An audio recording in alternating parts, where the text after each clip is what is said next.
आज की इस वीडियो में हम क्लास 9 से साइंस बुक के चैप्टर फोर्सेस एंड मोशन के नोट्स को पढ़ने जा रही हैं। फर्स्ट टॉपिक है फोर्स। फोर्स एक पुश या पुल होता है। पुश मतलब धक्का देना और पुल यानी खींचना, जो किसी ऑब्जेक्ट की मोशन, स्पीड, डायरेक्शन या शेप को बदल सकता है। इस चैप्टर में हम समझेंगे कि फोर्स ऑब्जेक्ट पर कैसे काम करता है और न्यूटन्स लॉ ऑफ मोशन के बारे में भी जानेंगे, जो बताते हैं कि ऑब्जेक्ट्स क्यों और कैसे मूव करती है। टॉपिक है द कॉन्सेप्ट ऑफ फोर्स। आइए समझते हैं कि फोर्स क्या क्या कर सकता है। फर्स्ट, ऑब्जेक्ट को रेस्ट से मोशन में ला सकता है। यदि कोई ऑब्जेक्ट स्थिर है तो फोर्स लगाने पर वह फिर से चलना शुरू कर सकता है। जैसे जब हम एक फुटबॉल को किक करते हैं तो वह चलने लगती है, मूव करने लगती है। इसी तरीके से नेक्स्ट, फोर्स किसी मूविंग ऑब्जेक्ट की स्पीड बढ़ा या घटा सकती है। जैसे साइकिल को जोर से पैडल करने पर उसकी स्पीड बढ़ जाती है, जबकि ब्रेक लगाने पर साइकिल की स्पीड कम हो जाती है।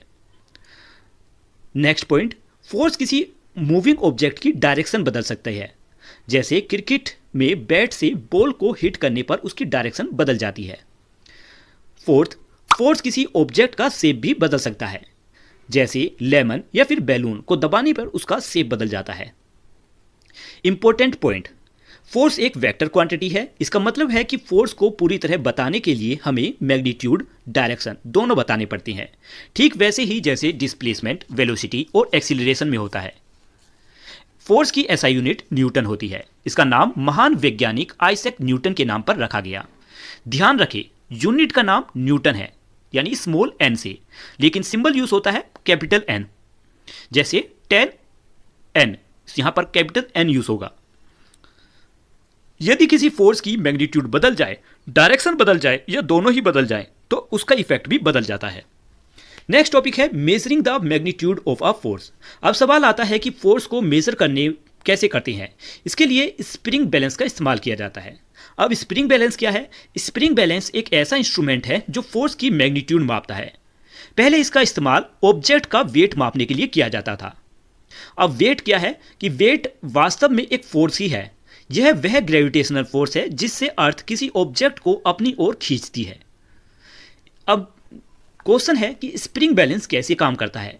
जब किसी ऑब्जेक्ट को स्प्रिंग बैलेंस में लटकाया जाता है तो स्प्रिंग स्ट्रेच होती है, यानी खुलती है।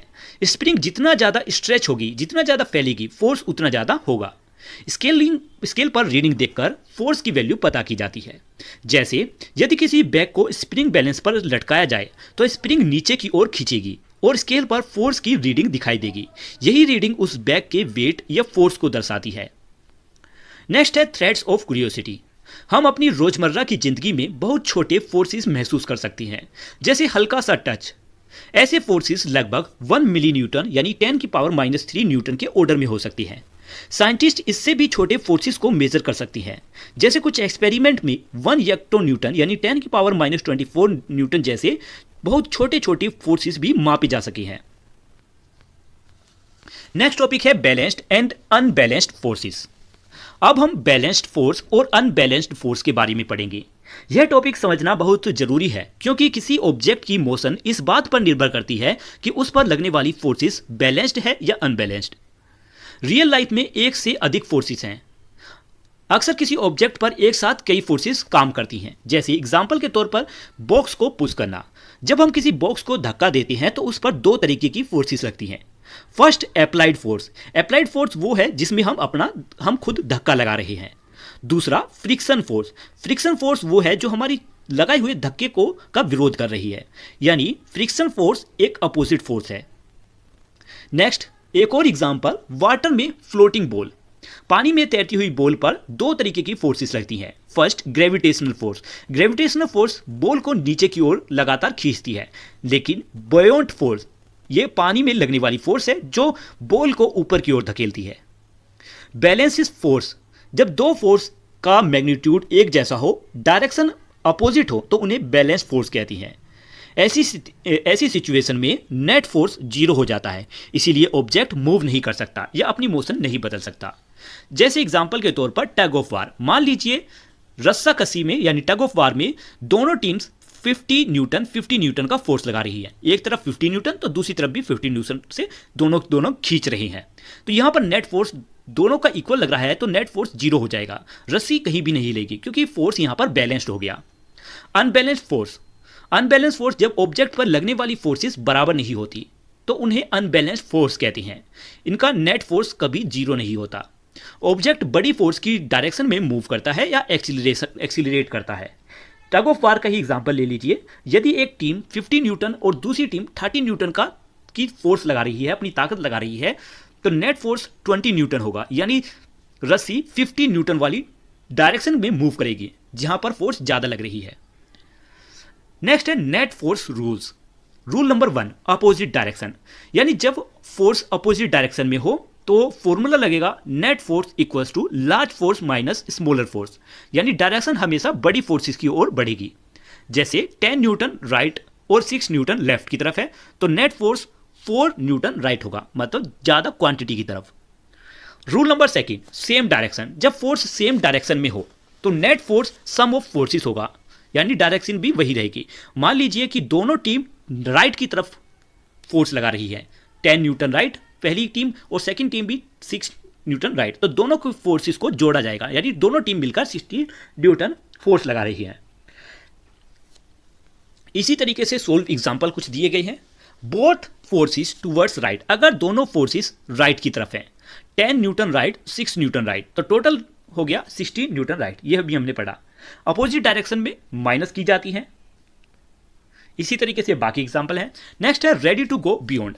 कभी कभी फोर्सेस एक ही लाइन में नहीं लगती बल्कि अलग अलग एंगल्स पर लगती हैं। ऐसी सिचुएशन में नेट फोर्स निकालना थोड़ा कॉम्प्लेक्स हो जाता है और इससे आगे की क्लासेस में विस्तार से पढ़ा जाएगा। नेक्स्ट है रोटेशनल इफेक्ट ऑफ फोर्स। यदि इक्वल और अपोजिट फोर्सेस किसी ऑब्जेक्ट के अलग अलग हिस्सों पर लगे तो ऑब्जेक्ट सीधी मूव करने की बजाय घूम सकता है। जैसे वाटर टैप का घूमना, बाइसाइकिल हैंडल मोड़ना, डोर नॉब घुमाना, यह रोटेशनल कहलाता है, रोटेशनल इफेक्ट।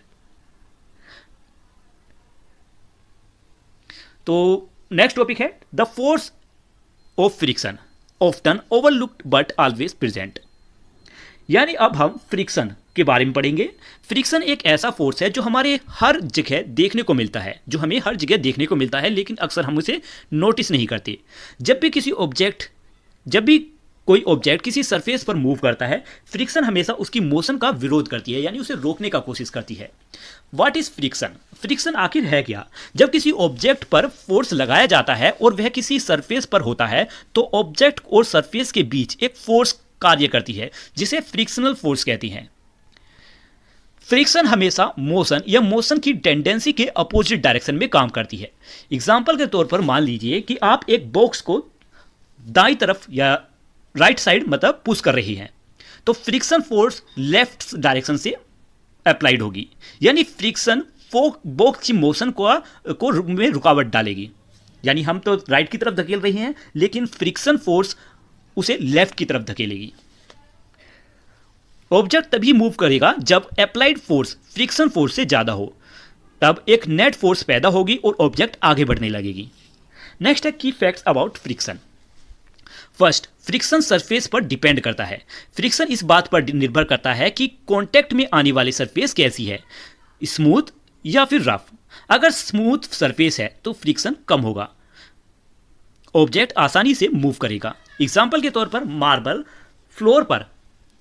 फ्लोर पर बॉक्स खिसकाना आसान होगा, लेकिन बात करें अगर रफ सरफेस की तो उस पर फ्रिक्शन ज़्यादा होगा, क्योंकि ऑब्जेक्ट को मूव करना रफ सरफेस पर कठिन होता है। जैसे कंक्रीट वाली सड़क, अगर बॉक्स को मार्बल फ्लोर पर धकेला जाए तो आसानी से धकेला जा सकता है, लेकिन अगर कंक्रीट वाली सड़क पर जहाँ पर रोडी डस्ट हो, धूल मिट्टी हो, तो वहाँ पर बॉक्स को खिसकाना ज़्यादा भारी पड़ेगा।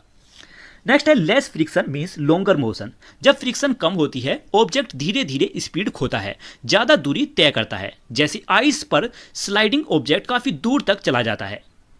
नेक्स्ट है मल्टीपल फोर्सेस एक्ट टुगेदर।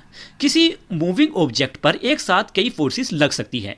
जैसे हॉरिजॉन्टल सरफेस पर अप्लाइड फोर्स फॉरवर्ड की तरफ, फ्रिक्शन फोर्स बैकवर्ड तरफ, ग्रेविटेशनल फोर्स डाउनवर्ड और normal force upward.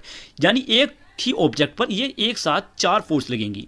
Applied force जिसमें हम उस बॉक्स को धकेल रहे हैं, फ्रिक्शन फोर्स जिसमें सरफेस बॉक्स को आगे की तरफ धकेलने से रोक रही है, थर्ड ग्रेविटेशनल फोर्स यानी हमारी पृथ्वी की ग्रेविटी उसे नीचे की तरफ खींच रही है, और नॉर्मल फोर्स जो अपवर्ड की तरफ धकेल रही है। तो नॉर्मल फोर्स क्या है? सरफेस द्वारा ऑब्जेक्ट पर ऊपर की ओर लगाया गया फोर्स नॉर्मल फोर्स कहलाता है। यह सरफेस के परपेंडिकुलर डायरेक्शन में लगता है। नेक्स्ट है gravity and normal force. Horizontal surface पर ग्रेविटी नीचे की ओर लगती है, नॉर्मल फोर्स ऊपर की ओर लगती है। दोनों एक दूसरे को बैलेंस कर देती हैं। नेक्स्ट है measuring friction using spring balance. Spring balance की मदद से फ्रिक्शन को मेजर किया जा सकता है। प्रोसीजर है कि जब किसी ब्लॉक्स को स्प्रिंग बैलेंस से खींचते हैं, जिस फोर्स पर ब्लॉक बस मूव होना शुरू करे वही फ्रिक्शन फोर्स के बराबर होता है। नेक्स्ट है constant velocity and balanced forces. यदि ब्लॉक कांस्टेंट वेलोसिटी से मूव कर रहा है देन अप्लाइड फोर्स और फ्रिक्शनल फोर्स बराबर होंगे, इसलिए नेट फोर्स 0 होगी और इस सिचुएशन में फोर्स बैलेंस हो जाएगी। नेक्स्ट है different surface given different reading. Spring balance की रीडिंग सरफेस के अनुसार बदलती है। स्मॉलर रीडिंग मतलब लेस फ्रिक्शन, लार्जर रीडिंग यानी मोर फ्रिक्शन। इंपॉर्टेंट नोट है कि किसी ऑब्जेक्ट पर कई फोर्स लग सकती है, लेकिन उसकी मोशन केवल नेट फोर्स पर डिपेंड करती है। यानी नेट फोर्स जहां पर ज्यादा होगा ऑब्जेक्ट उस तरफ ही मूव करेगी, चाहे उस पर ग्रेविटेशनल फोर्स हो, चाहे उस पर नॉर्मल फोर्स हो, फ्रिक्शन हो या हमारी अप्लाइड फोर्स हो। नेट फोर्स जिस तरफ ज्यादा होगी ऑब्जेक्ट उस तरफ ही मूव करेगा। नेक्स्ट है ready to go beyond. Applied force और फ्रिक्शन फोर्स के अलावा दूसरी फोर्सेस भी ऑब्जेक्ट पर वर्क करती हैं। हमने इसके बारे में पढ़ा। यह है वेट यानी ग्रेविटेशनल फोर्स जो नीचे की ओर खींचती है, नॉर्मल फोर्स ऊपर की ओर धकेलती है। एयर रेजिस्टेंस, जब ऑब्जेक्ट हवा में मूव करती है तो हवा भी मोशन का विरोध करती है, इसे एयर फ्रिक्शन या एयर रेजिस्टेंस कहते हैं। हालांकि सामान्य परिस्थितियों में यह बहुत कम देखने को मिलता है। नेक्स्ट है meet a scientist Galileo Galilei. Galileo Galilei ने बताया कि यदि फ्रिक्शन ना हो तो किसी मूविंग ऑब्जेक्ट को लगातार चलने के लिए फोर्स की जरूरत नहीं होगी। इंपॉर्टेंट आइडिया है कि ऑब्जेक्ट एक बार मोशन में आने के बाद लगातार चलता रहेगा। इस विचार ने पुरानी बिलीफ को गलत साबित किया कि मोशन बनाए रखने के लिए हमेशा फोर्स की जरूरत पड़ती है। नेक्स्ट है मीट अ साइंटिस्ट में आइजैक न्यूटन। आइजैक न्यूटन ने इनर्शिया का कॉन्सेप्ट दिया। इनर्शिया यानी किसी ऑब्जेक्ट की वह टेंडेंसी जिससे वह अपनी करंट स्टेट यानी रेस्ट हो या मोशन उसको बनाए रखना चाहता है। उन्होंने मोशन के 3 लॉस बताए जो बताती हैं कि फोर्स ऑब्जेक्ट को कैसे इफेक्ट करती है। फोर्स की ऐसा यूनिट न्यूटन होती है जिसका नाम आइजैक न्यूटन के सम्मान में रखा गया था।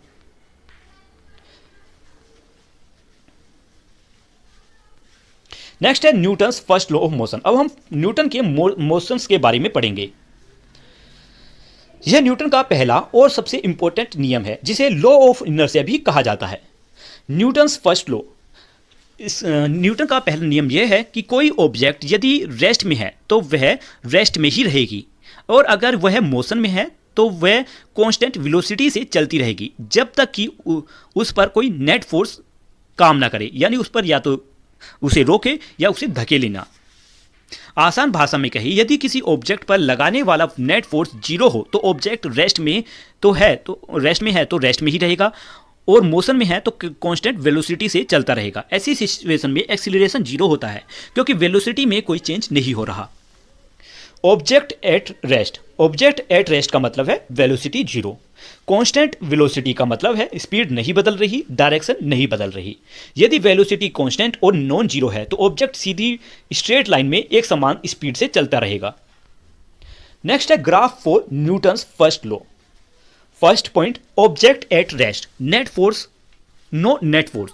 पोजीशन टाइम ग्राफ, पोजीशन समय के साथ नहीं बदलती इसीलिए ग्राफ एक हॉरिजॉन्टल स्ट्रेट लाइन होगा। Next velocity time graph, velocity हमेशा 0 रहती है इसलिए ग्राफ टाइम एक्सिस पर हॉरिजॉन्टल लाइन होगा। Second, object moving with constant velocity, position time graph, position लगातार बढ़ती रहती है इसलिए ग्राफ एक स्ट्रेट इंक्लाइंड लाइन होगी। वेलोसिटी टाइम ग्राफ की बात करें तो वेलोसिटी कांस्टेंट रहती है इसलिए ग्राफ हॉरिजॉन्टल लाइन होगा। एग्जाम्पल, एक व्यक्ति एक मूविंग बॉक्स को पुश कर रहा है, अप्लाइड फोर्स और फ्रिक्शनल फोर्स बराबर हैं, तो क्वेश्चन है कि क्या बॉक्स चलता रहेगा या रुक जाएगा। जवाब है इसका, फ्रिक्शन पीछे की ओर लगती है, अप्लाइड फोर्स आगे की ओर लगती है, तो दोनों फोर्स इक्वल हैं, अपोजिट डायरेक्शन में है, इसीलिए वे एक दूसरे को बैलेंस कर देंगी और नेट फोर्स 0 होगा। न्यूटन फर्स्ट लॉ के अनुसार बॉक्स कांस्टेंट वेलोसिटी से चलता रहेगा। नेक्स्ट इंपॉर्टेंट अंडरस्टैंडिंग के लिए दिया गया कि बहुत से लोग सोचते हैं कि किसी ऑब्जेक्ट को लगातार चलाने के लिए लगातार फोर्स लगाना जरूरी है, लेकिन न्यूटन का फर्स्ट लॉ बताता है कि मोशन बनाए रखने के लिए फोर्स जरूरी नहीं है। फोर्स केवल मोशन में चेंज लगाने से के लिए जरूरी है। If friction did not exist, मान लीजिए कि फ्रिक्शन बिल्कुल नहीं होती, तब क्या होता?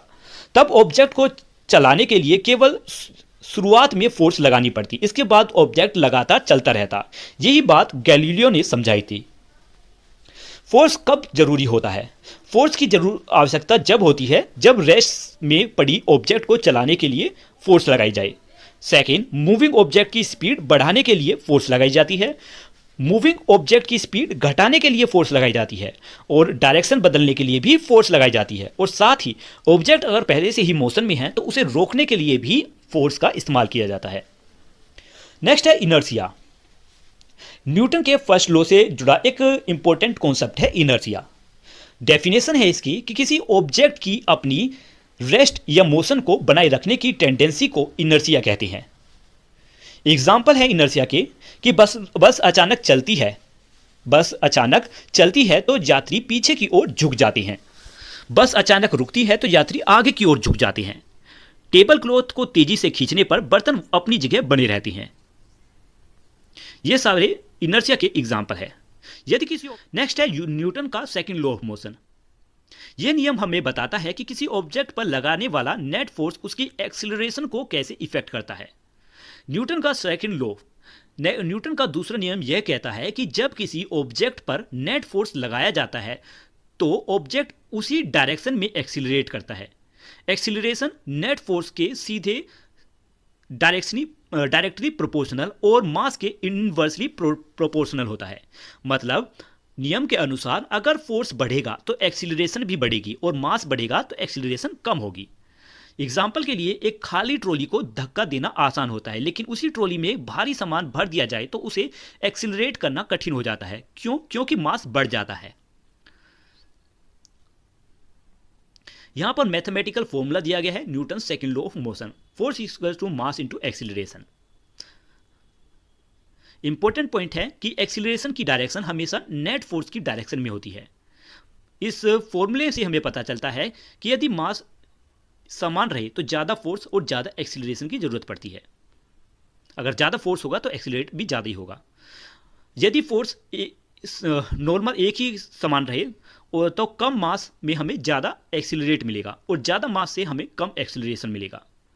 1 न्यूटन वह फोर्स है जो 1 kg के ऑब्जेक्ट में 1 मीटर पर सेकेंड स्क्वायर की एक्सीलरेशन पैदा करते हैं। नेक्स्ट है ग्रेविटेशनल फोर्स। जब कोई ऑब्जेक्ट पृथ्वी की ओर गिरती है तो उस पर ग्रेविटी काम करती है। ग्रेविटी के कारण एक्सीलरेशन प्रोड्यूस होती है, जिसे हम स्मॉल जी से रिप्रेजेंट करते हैं। फॉर्मूला हमने पढ़ा, force equals mass into gravity, G for acceleration due to gravity, और force equals to weight, weight यहां पर ग्रेविटेशनल फोर्स को दर्शाता है। फिर वैल्यू ऑफ जी दी गई है। नेक्स्ट इंपॉर्टेंट नोट, ग्रेविटी के कारण होने वाला एक्सीलरेशन ऑब्जेक्ट के मास पर डिपेंड नहीं करता, इसीलिए हल्का पत्थर भारी पत्थर दोनों वैक्यूम में एक जैसे एक्सीलरेशन से गिरते हैं। नेक्स्ट है अंडरस्टैंडिंग फोर्स एंड मास। यदि मास फिक्स हो, केस नंबर 1, यदि मास फिक्स हो तो मास मोर फोर्स और मोर एक्सीलरेशन होगा, लेस फोर्स होगी तो लेस एक्सीलरेशन होगा।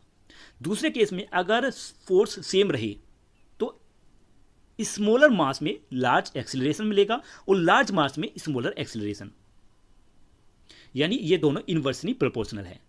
केस 1 में डायरेक्टली प्रोपोर्शनल, अगर एक बढ़ेगा तो दूसरा भी बढ़ेगा, लेकिन केस सेकंड में अगर एक घटता है तो दूसरा भी घटता है।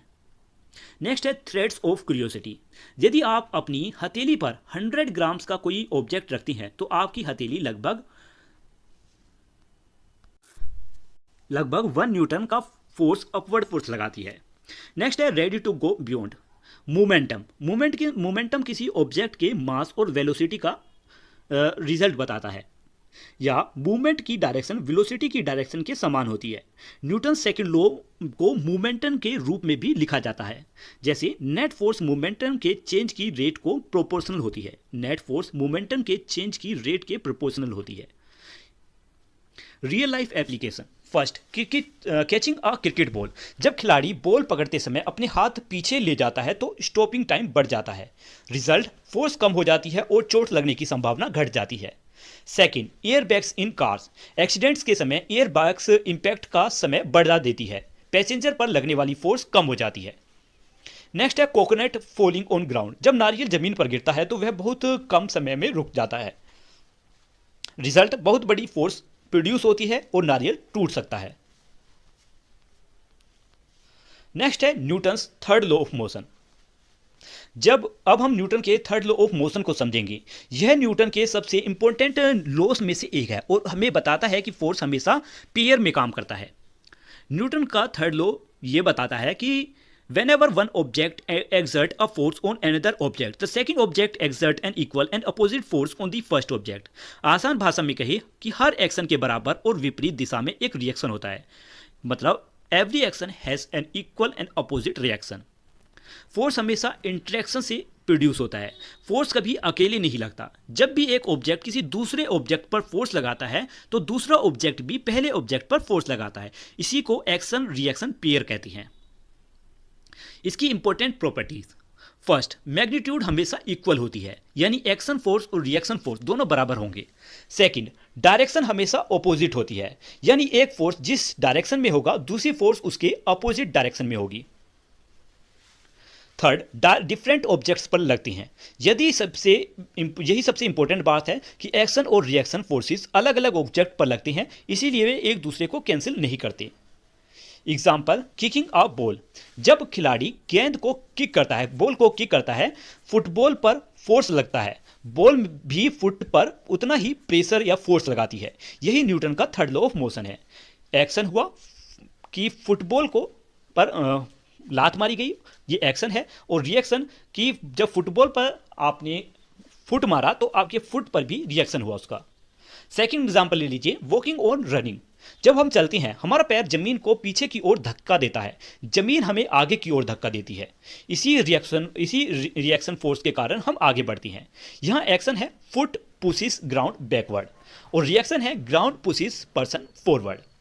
थर्ड एग्जांपल साइकिल का। साइकिल चलाते समय पैर जमीन को पीछे की ओर फोर्स लगाती है, जमीन साइकिल को आगे की ओर फोर्स देती है, इसी कारण साइकिल आगे बढ़ती है।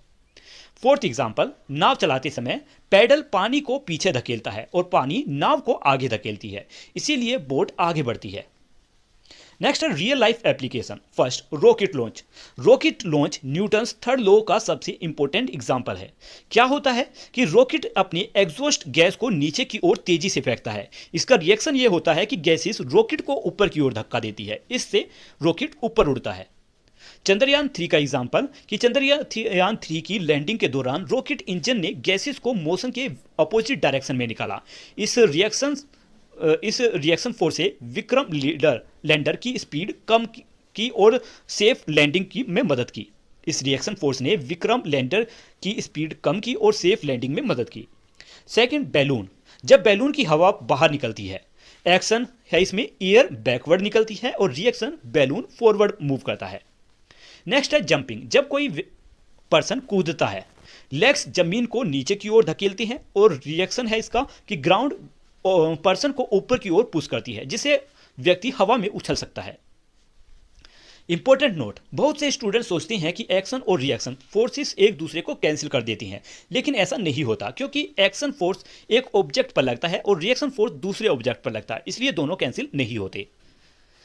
जब आप दीवार को धक्का देती हैं, आप दीवार पर फोर्स लगाती हैं, दीवार भी आप पर उतना ही फोर्स लगाती है। यही कारण है कि आपको अपने हाथ का प्रेशर महसूस होता है। नेक्स्ट है forces acting on a system of objects.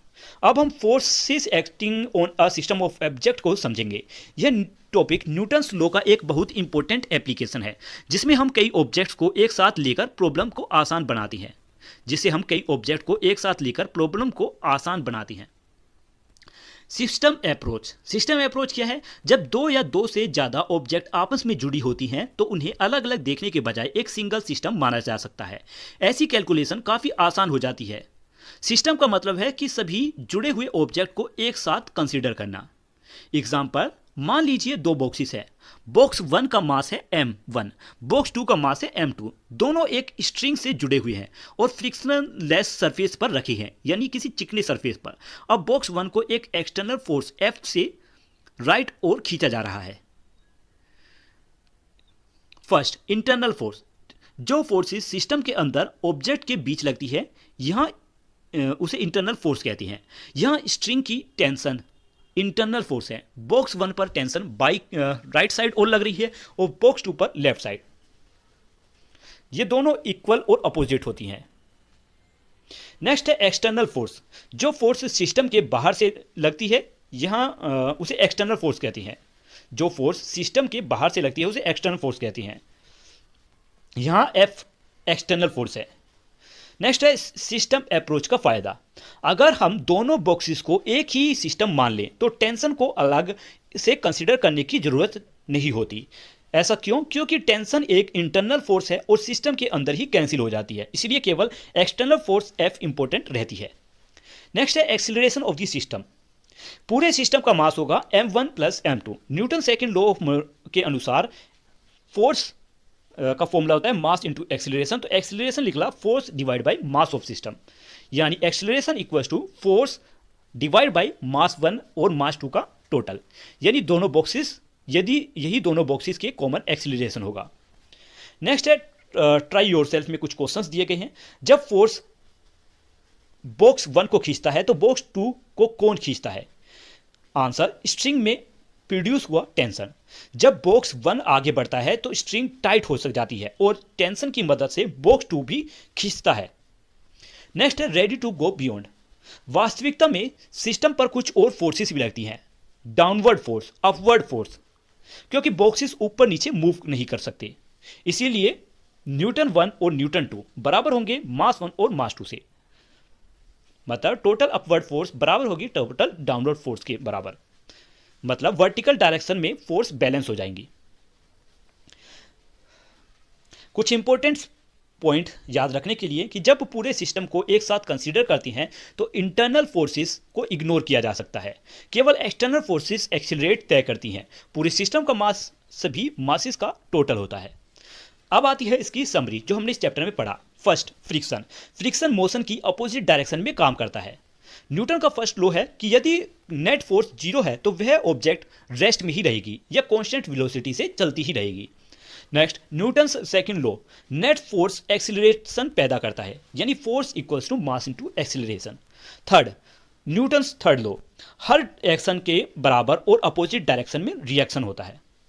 और फिर सिस्टम ऑफ ऑब्जेक्ट, कई जुड़े हुए ऑब्जेक्ट को एक सिस्टम मान सकती हैं। इंटरनल फोर्स कैंसिल हो जाती हैं और केवल एक्सटर्नल फोर्सेस इंपॉर्टेंट होती हैं। यानी जब कई जुड़े हुए ऑब्जेक्ट को एक सिस्टम माना जाता है तो इंटरनल फोर्सेस जैसे टेंशन को इग्नोर करके एक्सटर्नल फोर्सेस की मदद से पूरे सिस्टम की एक्सीलरेशन निकाली जाती है। तो ये चैप्टर आज यहीं पर कंप्लीट होता है। वीडियो का एक्सप्लेनेशन आपको कैसा लगा इस बारे में कमेंट में लिखकर जरूर बताएं। मिलती हैं अगली वीडियो में, तब तक के लिए बाय बाय। आज की